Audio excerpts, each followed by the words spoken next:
우리 옆 사람하고 인사하면 좋겠습니다.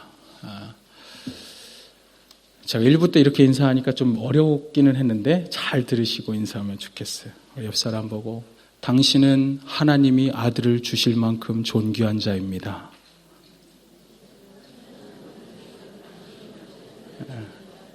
네.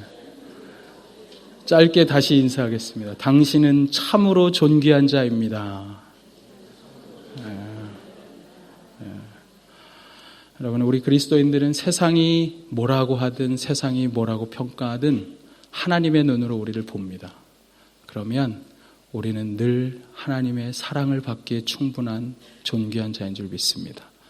여러분, 세상에서 뭐라고 하든 아무 상관없이 여러분은 하나님 나라의 넘버원, 그 아들을 주실 만큼 존귀한 자입니다. 여러분, 잊지 마시고 또 이 한 주간도 그렇게 존귀한 자로 승리하는 삶을 살았으면 좋겠습니다. 오늘 하나님이 기뻐하시는 예배라는 제목으로 함께 말씀을 나누고자 합니다. 뉴욕의 한 교회에서 아주 유명한 목사님이었던 헨리 워드 비처라고 하는 목사님을 자신의 주일 예배에 교회에서 초대를 했습니다. 헨리 워드 비처라는 유명한 목사님이 오신다니까 사람들이 그날 굉장히 많이 기대하고 또 광고도 많이 되었습니다. 주일날 아침이 됐는데 헨리 워드 비처 목사님이 자기가 아픈 거예요. 너무 아프니까 취소할 수는 없고 못 간다고는 해야겠는데 어떻게 할까? 그러다가 자신의 동생인 토마스 비처 목사님을 대신 보내기로 결정했습니다. 그 교회에 연락을 드리고 양해를 구한 다음에 내가 너무 몸이 안 좋아서 대신 제 동생을 보냅니다. 그렇게 말씀드리고 그 교회에서는 예배가 시작됐습니다. 헨리 워드 비처 목사님은 굉장히 유명한 분이십니다. 그래서 실제로 그 교회 그분의 그런 책들을 보면서 사람들이 기대하고 다른 교회에서까지 잔뜩 와서 인산인해를 이루고 있었습니다. 예배가 시작됐습니다. 그리고 찬양이 시작되고 설교 시간이 되어서 담임 목사님이 올라오셔서 강사를 소개합니다. 그런데 양해의 말씀을 구합니다. 오늘 오기로 했던 헨리 워드 비처 목사님은 몸이 좋지 않아서 병으로 오늘 올 수가 없게 됐습니다. 대신 그의 동생인 토마스 비처가 오셨는데 여러분들 소개합니다 라고 이야기하고 토마스 비처 목사님이 강단에 딱 섰는데 성도들 중에 헨리 워드 비처가 오지 않은 것에 실망한 그런 사람들이 자리에서 일어나서 나가기 시작했습니다. 그 순간 그것을 보고 있었던 토마스 비처 목사님이 이런 다음의 말을 시작하면서 설교를 시작했습니다. 저의 형님이 아프셔서 오늘 예배에 여러분들과 약속한 대로 예배에 참여하지 못하게 됨을 사과드립니다. 그러나 저는 특별한 광고를 여러분에게 드림으로 오늘의 설교를 시작하고자 합니다. 혹시 여러분 가운데 헨리 워드 비처를 예배하기 위해 이 자리에 오신 분은 지금 일어나서 나가주시면 감사하겠습니다. 왜냐하면 우리는 헨리 워드 비처를 예배하기 위해 이 자리에 있는 것이 아니라 우리의 하나님을 예배하기 위해 이 자리에 있기 때문입니다.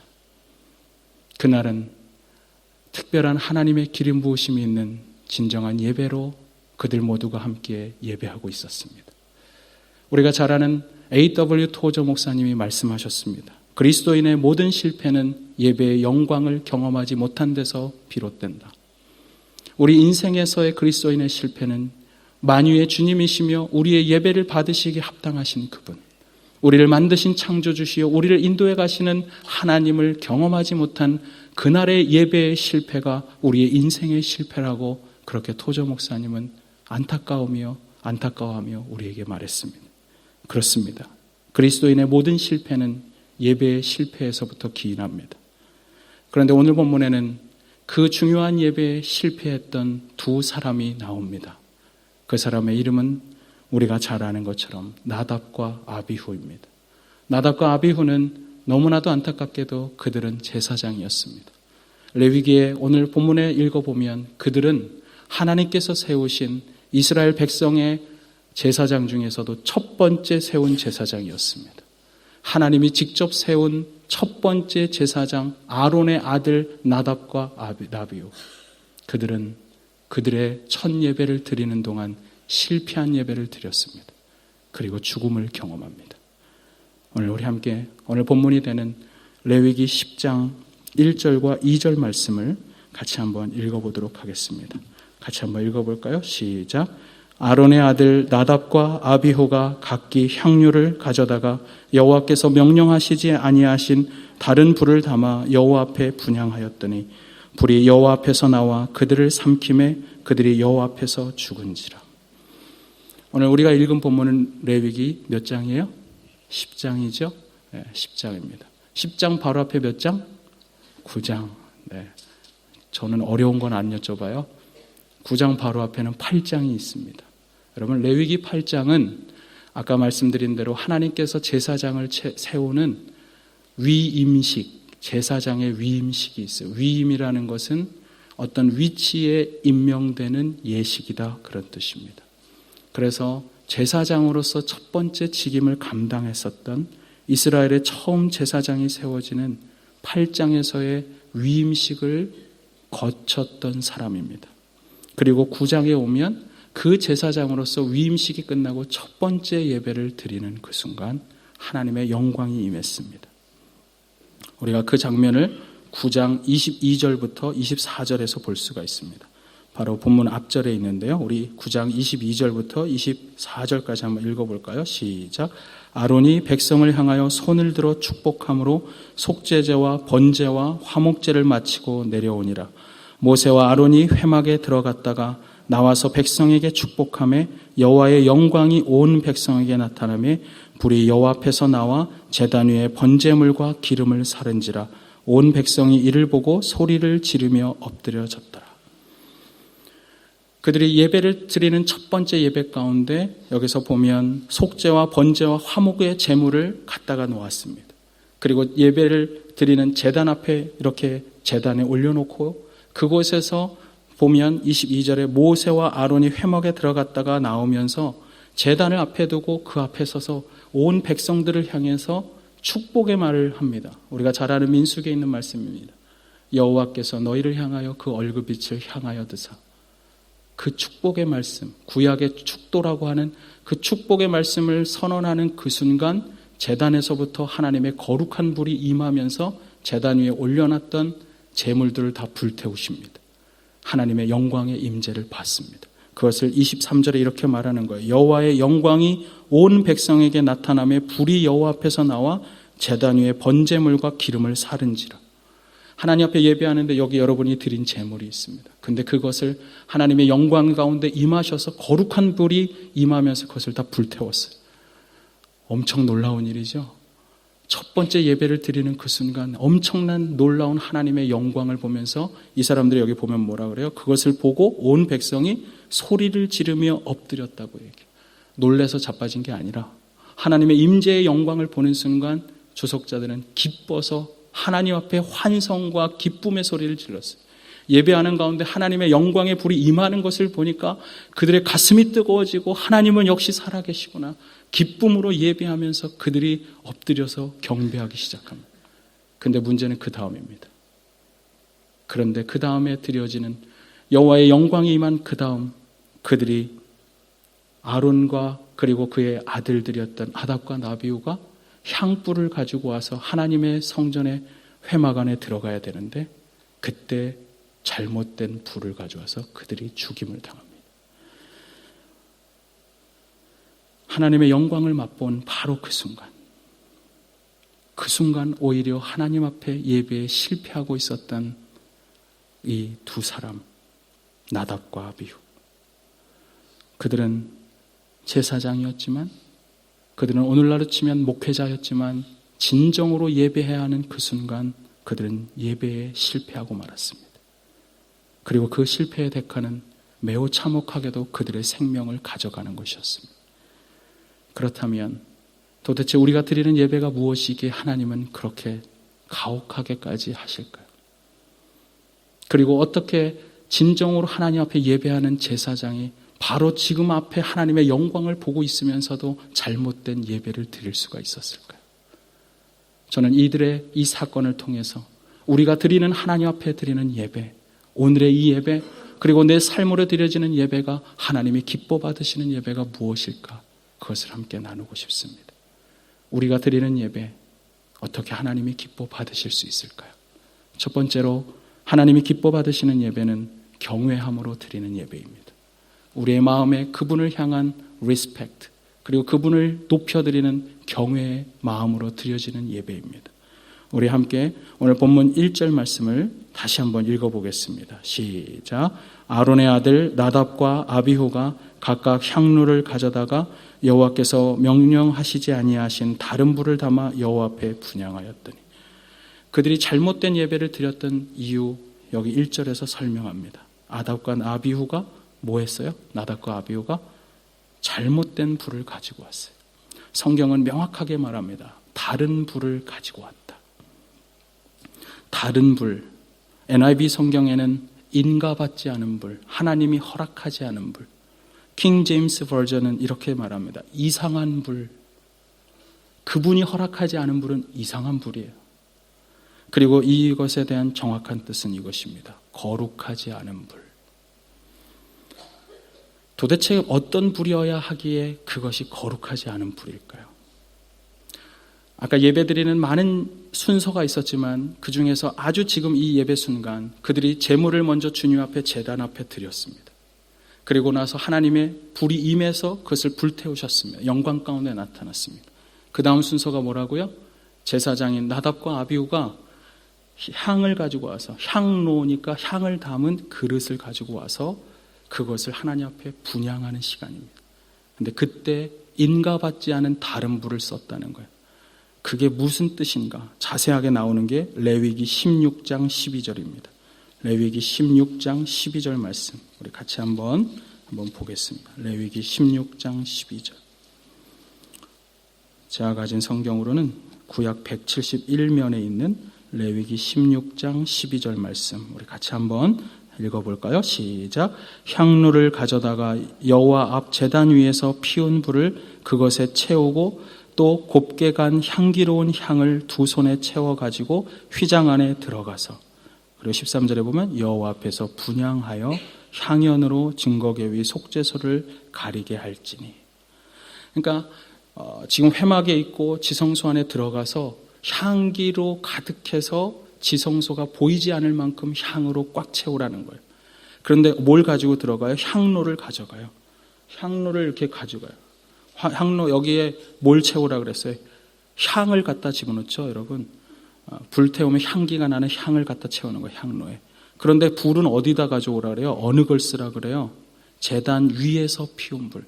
아까 말씀드리면 첫 예배 때 제단 위에서 제단을 불태웠던 하나님의 거룩한 불을 가져다가 향로에 불을 붙여서 이 향로를 들고 들어가면 되는 거예요. 그런데 제단 위에서 불 붙이는 게 뭐가 어려워요? 그 불을 안 가져오고 어디서 이상한 불을 가져온 것입니다. 하나님 앞에서 주님이 임재의 상징으로 임했던 거룩한 불을 붙여서 그것으로 가져가서 이 향을 태워서 하나님 앞에 향으로 가득해서 그 앞에 있는 속죄소에 있는 그 앞에 있는 아크, 그게 보이지 않을 정도로 가득 향기로 채우라고 하는 건데 그걸 하지 않은 거예요. 주님이 정하신 것은 그 앞에 있는 불을 쓰는 겁니다. 그런데 나답과 아비후는 하나님께서 명하신 불이 아닌 다른 불을 가져왔어요. 아마도 회막 밖에 있는 자신의 불을 켰는지 모르겠어요. 우리식으로 하면 자기 주머니에서 라이터 켰는지 모르겠어요. 이 말을 너무 어렵게 얘기했지만 성서학자였던 데이빗 로제는 아주 한마디로 단순하게 이렇게 해석해놨어요. 그들이 자기 멋대로 행했다. 단순합니다. 하나님이 기뻐하지 않는 예배는 이것입니다. 자기 멋대로 하는 예배. 내 감정과 기분을 가지고 드리는 예배. 하나님이 기뻐하시는 예배는 그런 것이 아니에요. 사실 오늘의 이 사건에 있기 전에 나답과 아비후는 여러분 아까도 말씀드렸지만 레위기 8장에서 위임식을 가졌습니다. 자신들이 제사장이 되는 것을 갖는 위임식이에요. 우리식의 위임식이 아니에요, 여러분. 우리는 누가 목사님이 위임식을 한다 그러면 와갖고 사진 찍고 예배는 예배인지 아닌지 모르겠고 막 사진 찍고 잔치 벌이고 이러잖아요. 그렇게 하지 않았어요. 위임식이 어떤 거냐면 여러분 레위기 8장에 가면 그들은 7일 동안 회막 안에 들어가서 하나님의 존전 앞에서 위임자가 되는 제사장이 되는 아론과 나답과 아비후 세 사람이 7일 동안 나오지도 않고 하나님의 존전에서 7일간 예배합니다. 밤낮으로 예배합니다. 먹지도 않고 회막에 나오지도 않았어요. 화장실도 안 갔어요. 오직 그분 앞에 서서 거룩한 존전 앞에서 주님만을 예배하는 그 순간, 거기서 하나님을 경험했을 거 아니에요. 그리고 그들이 나와서 다시 드리는 첫 번째 예배, 그 가운데 하나님의 영광의 불이 임했는데 그 순간 제멋대로 드리는 예배, 이게 어떻게 가능하냔 말이에요. 여러분, 레위기에 보면 8장 33절에 위임식이 나와요. 레위기 8장 33절 한번 읽어볼까요? 시작. 위임식은 이레 동안 행하나니 위임식이 끝나는 날까지 이레 동안은 회막문에 나가지 말라. 7일 동안 성막 안에 있었어요. 그들은 하나님의 존전인 그분의 임재의 상징인 회막 안에서 제사장들 단 셋이서 아버지와 두 아들이 함께 하나님을 예배했습니다. 7일 동안 금식하며 기도하며 그분을 예배하고 있었던, 그래서 영광의 임재를 보고 나와서 제사장으로서 온 백성들을 모아놓고 첫 예배를 드릴 때 하나님의 영광의 불이 임했는데, 그 다음 그들은 자신의 멋대로 예배한 것입니다. 어제까지 하나님의 임재를 경험했던 사람이 오늘 하나님 앞에서 잘못된 예배를 할 수 있다는 것입니다.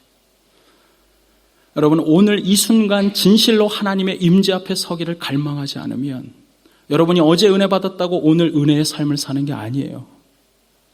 어제 은혜 받고 내가 주님과 함께 했다고 그것이 나를 오늘 살게 하는 게 아니라 오늘도 그분을 경외하는 마음으로 서 있어야 되는 거예요. 나답과 아비후는 하나님을 경외함이 없었어요. 어제까지 7일 동안 하나님의 임재를 보고 왔어요. 지금까지 말씀을 묵상했어요. 여러분, 신앙생활 오래 했다고 중요한 게 아니에요. 오늘 그분을 경외하는 마음이 있는가? 사랑하는 여러분, 예배에서 중요한 것은 예배의 정신입니다. 예배는 형식이 아닙니다.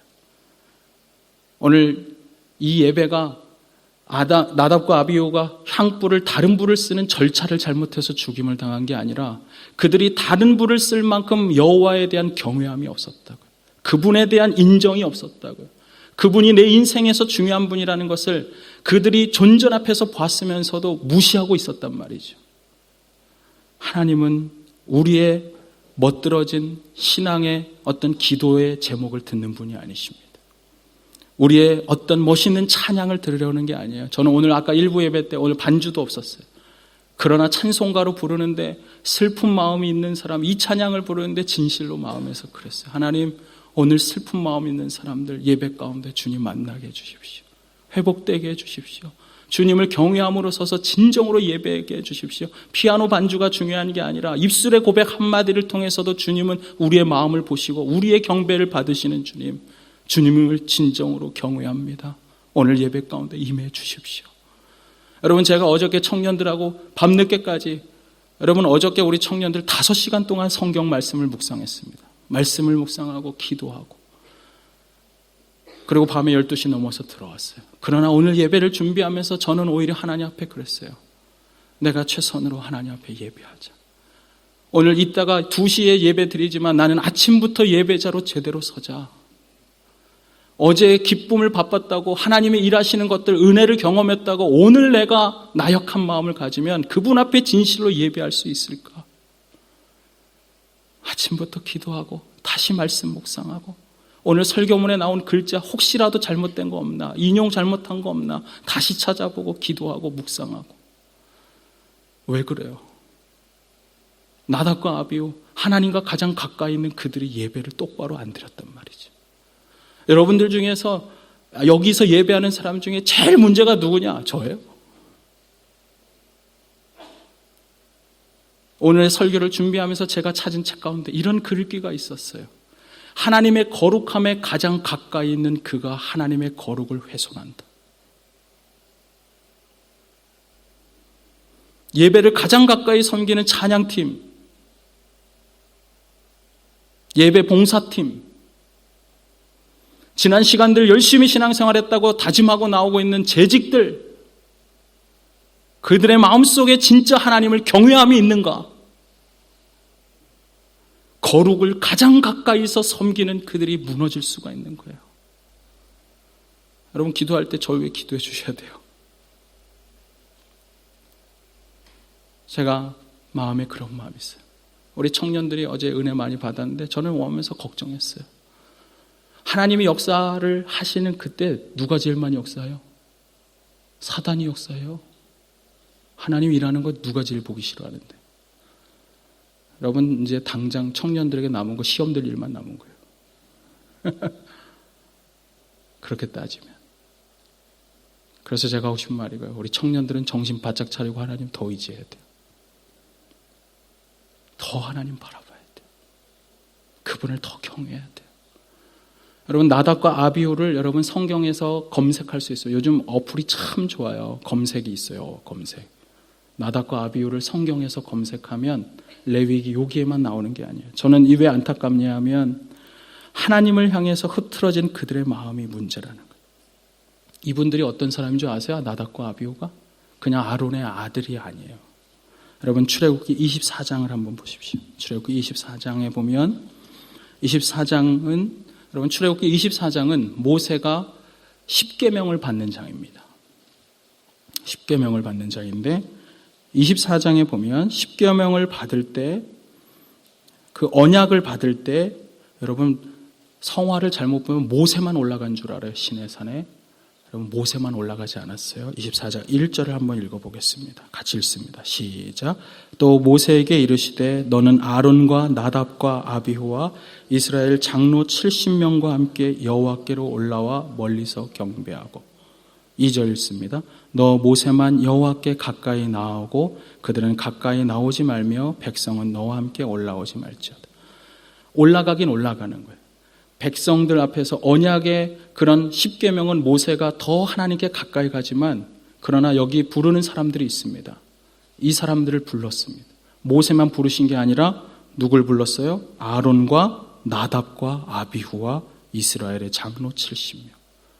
이스라엘 백성의 리더인 70명만 부른 것이 아니라 그들보다 더 우선순위가 되는 제사장 중에서 아론과 나답과 아비후를 불렀어요.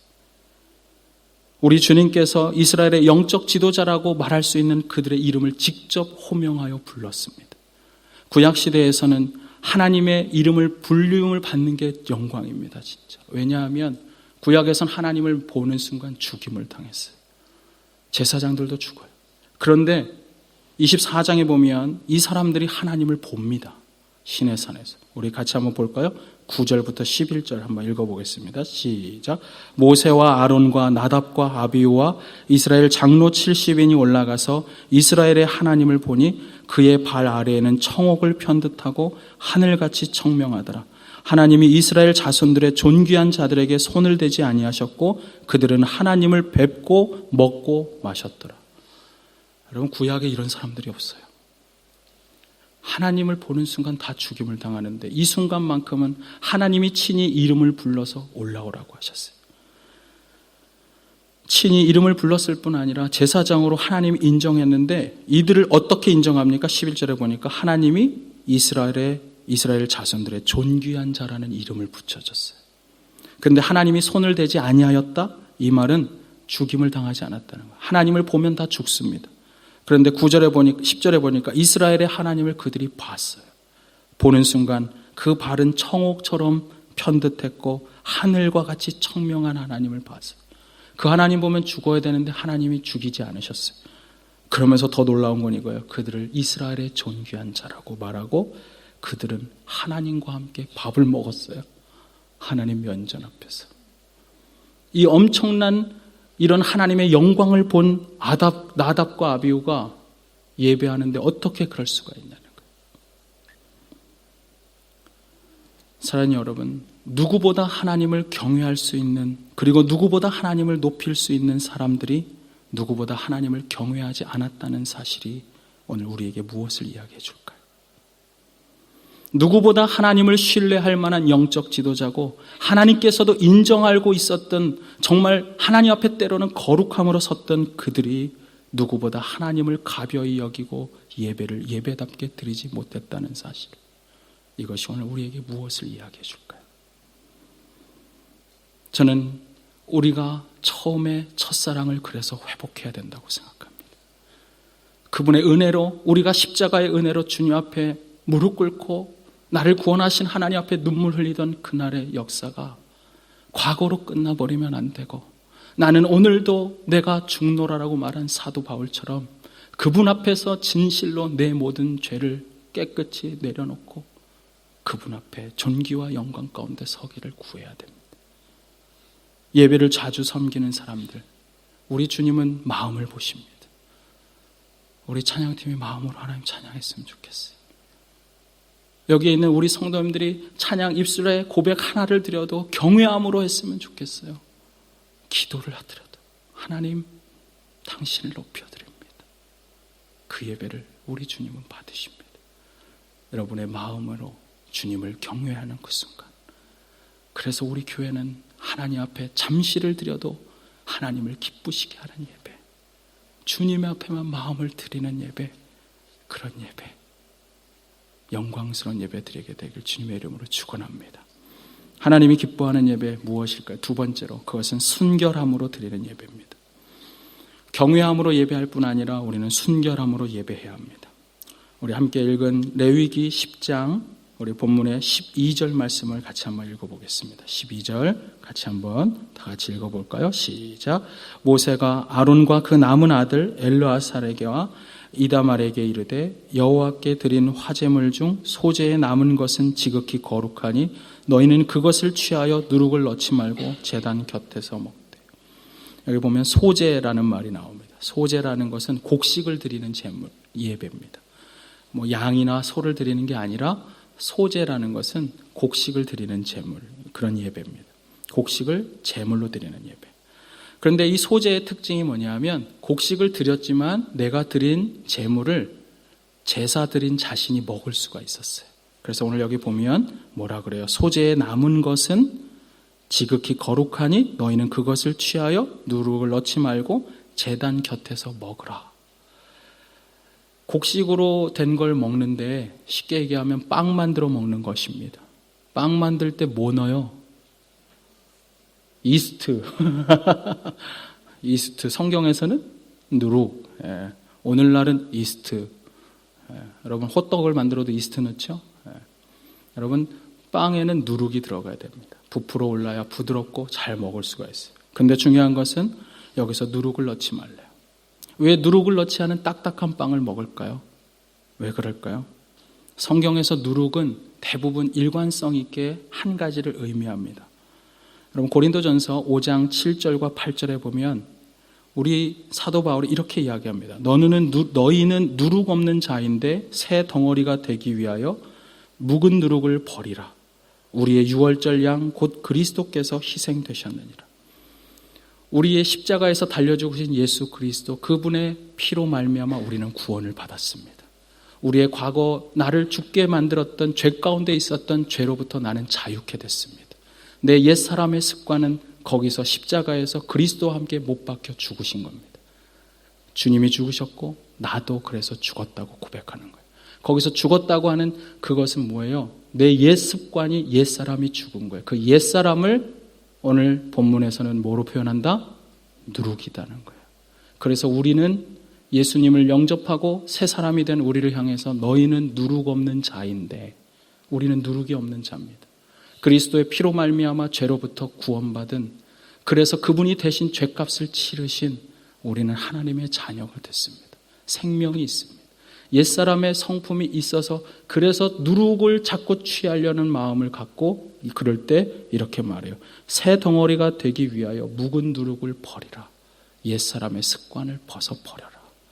너희는 이미 그리스도께서 누룩 없는 자로 만드셨다. 오늘 본문도 그거예요. 누룩은 우리의 악한 모습이에요.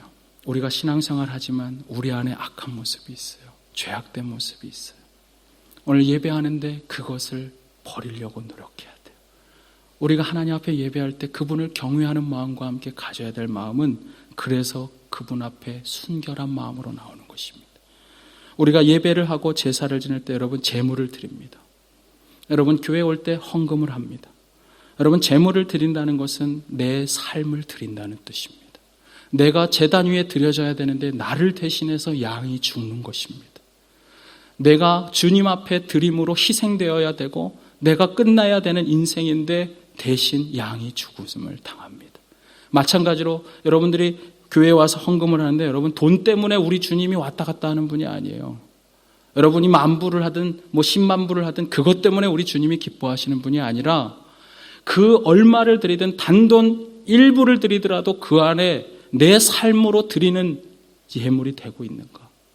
내가 진실로 재물을 가지고 와서 내 모든 것을 드리는 것처럼 진심으로 드리는가. 거기에서 인생을 담아 드리는 것입니다. 여러분 헌금하시죠? 헌금할 때 그냥 어디 주머니에 있는 거 꺼내서 이러지 마세요. 여러분. 하나님을 진실로 경외하고 그분 앞에서 나를 드리는 마음이 있다면 오늘 예배 가운데 헌금만이 아니라 진실로 그분 앞에 내 삶을 드리라고요. 내 몸을 드리는 거예요. 내 신앙의 고백을 드리는 거예요. 내 존재를 담아 드리는 게 오늘의 예배입니다. 거룩한 예배가 어떻게 가능한가? 내 존재를 담아 드리라고요. 오늘 내가 왜 살아야 하는지, 내가 왜 고난받고 있었는지, 왜 힘들었는지 오늘 예배 가운데 찬양하고 기도하는 가운데 그 모든 존재를 하나님 앞에 드리는 예배, 그때 주님이 그걸 받으시는 거예요. 제가 언젠가 하나님 앞에 드리는 예배에 대한 성경 공부를 하다가 재물을 대해서 공부했습니다. 하나님이 뭐 하려고 우리한테 돈 내라 그럴까? 너무 제가 속되게 말해서 죄송하지만 하나님이 뭐 하려고 우리의 지갑 여기에 몇 푼 있는 거 이거 내는 걸 그렇게 원하시나? 생각해 봤어요. 하나님 앞에 재물을 드린다 그랬잖아요. 나를 드리는 거예요. 여러분 내가 드려지는 그 정신으로 하나님 앞에서 제대로 된 재물 드리려면 여러분 헌금 1달러를 드리더라도 내가 가지고 버는 1달러가 하나님 보시기에 거룩한 1달러가 돼야 돼요. 여러분이 세상 속에서 살아가면서 벌어들이는 그 물질이 하나님 보시기에 거룩한 것이냐고요. 얼마를 버는 건 하나도 중요하지 않아요. 그러나 의롭게 거룩하게 누구를 상처 주지 않고 나는 직장에서 일터에서 진실로 주님 보시는 앞에 경건함으로 내가 오늘 일을 하고 순결함으로 드린, 그래서 벌어들인 innocent, 진전한 순수함을 가지고 주님 앞에 헌금하기 위해 나는 오늘을 살고 있느냐는 거예요. 주님 앞에 물질을 드릴 때 그 마음으로 드리는 거예요. 그래서 헌금할 때마다 하나님 앞에 내가 그러지 못했다면 나를 치고 내 가슴을 찢고 주님 앞에 예배하는 거예요. 하나님, 내가 거룩한 예물을 드리고 싶습니다. 디모데전서에 보면 형제들아 너희가 거룩한 손을 들어 주 앞에 기도하라 이렇게 말해요. 여러분들 형제님들 여러분 기도하셔야 돼요. 근데 거룩한 손을 들어 기도하래요. 여러분의 일상에서의 손이 거룩한 손이 되어야 한다는 뜻입니다. 주님 앞에 예배하는데 내가 몸으로 와서 드리는데 특별히 형제님들 밖에서 일할 때 거룩한 손이 되도록 기도하십시오. 내가 하는 이 손이 악한 손이 되지 않게 해주십시오. 내가 악할 뿐 아니라 나를 악하게 하지 않을 뿐 아니라 다른 사람을 악의 구렁텅이에 넣지 않은 손이 되게 해주십시오. 이 손이 그래서 거룩한 손, 주님 앞에 설 때 손을 들어 기도할 때 내 손이 거룩으로 주님을 경배할 수 있는 손, 그 마음으로 와서 예배하는 것. 저는 우리가 그런 예배 드렸으면 좋겠어요. 진정한 예배는 그것입니다. 예배를 드리고 찬양을 드리고 그 안에 내 잘못된 죄가 있을 수 있어요. 중요한 건 이거예요. 그것도 주 앞에 드리라는 거예요. 주님이 그걸 보세요. 시편 139편의 마지막 구절을 보면 다윗의 시인데 그는 예배드리는 상황에서 이렇게 고백해요. 하나님이여, 139편 23절 24절에 하나님이여 나를 살피사 내 마음을 아시며 나를 시험하사 내 뜻을 아옵소서.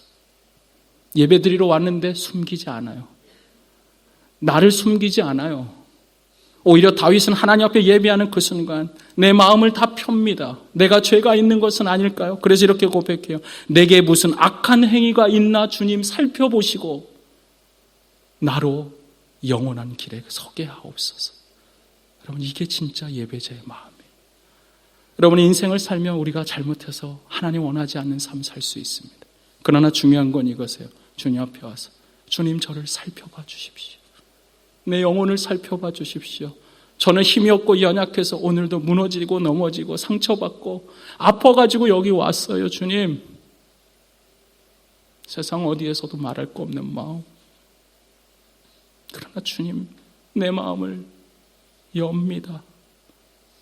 주님의 거룩한 불로 내 마음을 살펴봐 주시고 혹여라도 더러운 거 있다면 다 불태워 주시고 그래서 내 안에 무슨 악한 행위가 있나 보시사 다시는 이런 삶을 살지 않도록 주님 앞에 오늘 예배하고 결단하고 일어서는 그 순간 나는 의로운 길, 영원한 길에 서기를 소원합니다. 이게 우리의 예배입니다. 저는 여러분이 진실로 하나님 앞에 순결한 예배 드렸으면 좋겠고 순결하지 못해도 상관없어요. 진실한 예배 드리세요. 여러분의 마음을 드리세요. 어제 청년들하고 함께 나누면서 그랬습니다. 인생을 사는 동안 하나님 앞에 여러분들이 경험할 수 있는 모든 것을 경험하라. 그리고 모든 것을 지식으로 만들라. 책이 됐든 사람이 됐든 자연이 됐든 이 땅을 살아가면서 20년, 30년밖에 안 되는 인생 살았지만 그 삶을 지나오면서 모든 지식을 쌓아두라. 하나님은 그 모든 것을 가지고 당신을 쓰신다. 아무것도 아니었던 인생, 그를 부르며 시므온이라고 말하지 않고 너는 장차 게바가 되리라. You will be a Peter. 너는 육중한 바위가 되리라. 어떻게 그게 돼요? 내가 가지고 있는 모든 것들을 갖고 주님 앞에 진실로 오는 순간 거룩한 하나님의 임재가 함께 만나면 주님 앞에 플러그인 되는 그 순간 성령의 역사로 말미암아 내가 아프고 힘들었고 실패했던 것 다 쓸모없어 보이는 인생 나는 뭐 하려고 이렇게 사나 말았던 그것까지도 하나님은 들어써서 놀랍게 쓰신다. 여러분 그게 그리스도의 제자가 되는 길이에요. 하나님은 그래서 베드로를 그의 이름은 시므온이라고 부르지 않으시고 너는 육중한 바위처럼 하나님의 나라를 위해 일할 피터, 베드로야. 여러분 그리스도인은 하나님의 렌즈를 갖고 자신을 보는 사람입니다. 세상이 뭐라 그래도 하나도 중요하지 않아요. 세상의 평가 하나도 중요하지 않아요. 그들이 뭐라 그러든 삿대질을 하든 상관없어요. 우리는 하나님으로부터 인정받으면 끝나는 거예요. 그분이 나를 붙잡고 나를 드라이브하는 인생, 그분에게 붙잡힌 인생. 그러려면 오늘 예배 가운데 여러분 내 모든 걸 드려야 돼요. 나의 나약함도 나의 연약함도 주님 앞에 드림으로 주의 임재 앞에 서서 그분을 예배하는 순간 하나님은 우리를 새롭게 하시사 예배만 받으실 뿐 아니라 우리를 새롭게 바꿔주시고 변화시켜 주십니다. 저는 그런 예배가 됐으면 좋겠어요. 단 30분을 드리든 1시간을 드리든 하나님 앞에 진실한 예배로 주님을 영원하게 하게 하기를 주님의 이름으로 축원합니다.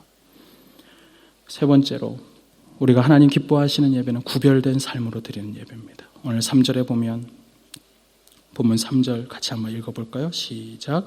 모세가 아론에게 이르되 이는 여호와의 말씀이라 이르시기를 나는 나를 가까이 하는 자 중에서 내 거룩함을 나타내겠고 온 백성 앞에서 내 영광을 나타내리라 하셨느니라. 아론이 잠잠하니. 여기서 보면 나를 가까이 하는 자 중에 내 거룩함을 나타내시고 온 백성 앞에 내 영광을 나타낸다고 말합니다. 하나님을 가까이 하는 사람에게 주님은 그분의 거룩성을 나타내십니다. 여러분 교회는 거룩함이 있어야 돼요. 순수함과 진실함으로 나갈 때 그분의 임재가 임하면 교회는 거룩한 공동체가 될 수 있습니다. 교회가 거룩성을 상실하면 결코 세상의 소망이 되지 못합니다. 우리의 예배 가운데 하나님의 거룩이 나타나야 됩니다. 그리고 거룩이 나타나면 세상에서는 어떻게 드러나는가? 여러분 우리가 세상에 나가서는 거룩함으로 드러나지 않아요. 하나님의 영광으로 드러나는 것입니다. 하나님이 함께한 사람의 영광의 능력으로 세상에서 나가서 우리는 승리하는 삶을 사는 것입니다. 우리가 진정으로 예배하고 그분의 거룩함을 여기서 경험하는 순간 내 모든 나의 마음을 펼치사 그분이 거룩한 불로 다 태워주시고 나를 새롭게 하고 정결케 하시고 그래서 이 문 밖을 나서는 그 순간 우리는 삶에서 하나님의 거룩성을 드러내는 영광을 나타내는 것입니다. 그래서 예배는 하나님을 영광스럽게 하는 것입니다.